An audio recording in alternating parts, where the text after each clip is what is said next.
भाद्रपद माह के शुक्ल पक्ष की तृतीय तिथि को मनाया जाने वाला यह व्रत अत्यंत ही कठिन माना जाता है।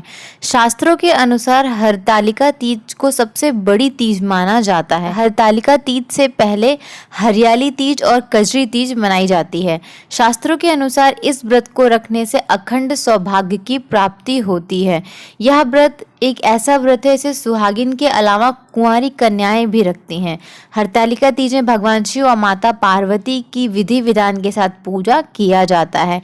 इसको रखने वाली महिलाएं सुबह से दूसरे दिन तक पानी भी ग्रहण नहीं करती और व्रत जगह भी करती हैं। इस व्रत में सुबह स्नान करने के बाद भगवान शिव, माता पार्वती और भगवान गणेश जी की पूजा की जाती है। पूरे दिन भजन गाया जाता है और हरतालिका तीज की व्रत की कथा सुनी और सुनाई जाती है। हरतालिका तीज व्रत कथा पौराणिक मान्यताओं के अनुसार शिवजी ने माता पार्वती जी को इस व्रत के बारे में विस्तार पूर्वक समझाया था। माँ गौरी ने माता पार्वती के रूप में हिमालय के घर में जन्म लिया था।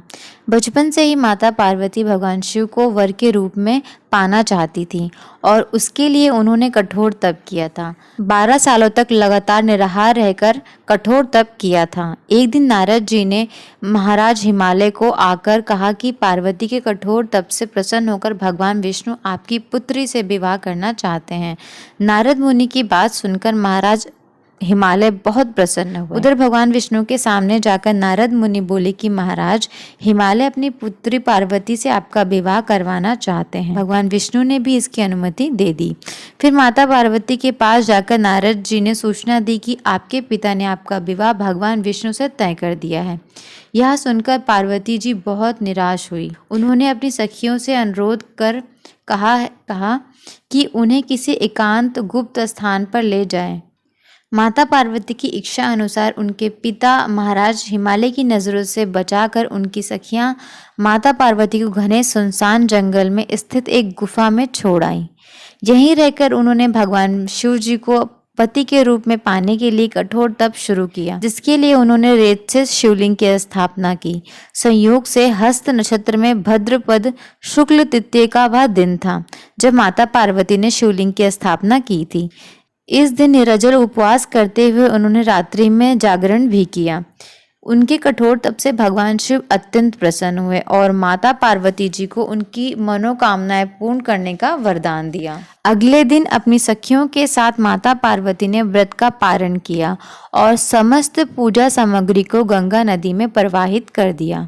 उधर माता पार्वती के पिता भगवान विष्णु को अपनी बेटी से विवाह करने का वचन दिए जाने के बाद पुत्री के घर छोड़ने से अत्यंत व्याकुल थे। फिर वह पार्वती को ढूंढते हुए उस स्थान पर जा पहुँचे।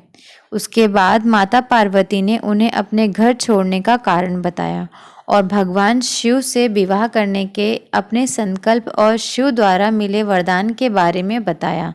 तब पिता महाराज हिमालय भगवान विष्णु से क्षमा मांगते हुए भगवान शिव से अपनी पुत्री के विवाह के लिए राजी हुए।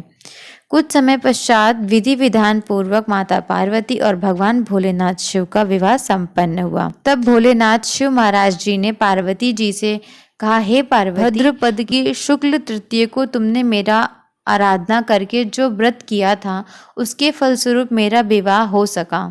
इस व्रत का महत्व यह है कि इस व्रत को करने वाली कुंवारियों को मन वांछित फल देता हूँ। इसीलिए सौभाग्य की इच्छा करने वाली प्रत्येक युवतियों को यह व्रत पूरी निष्ठा और आस्था के साथ करना चाहिए। बोलो भोलेनाथ शंभू की जय। हरतालिका तीज व्रत की पुस्तक को ऑनलाइन खरीदने के लिए डिस्क्रिप्शन जरूर देखें।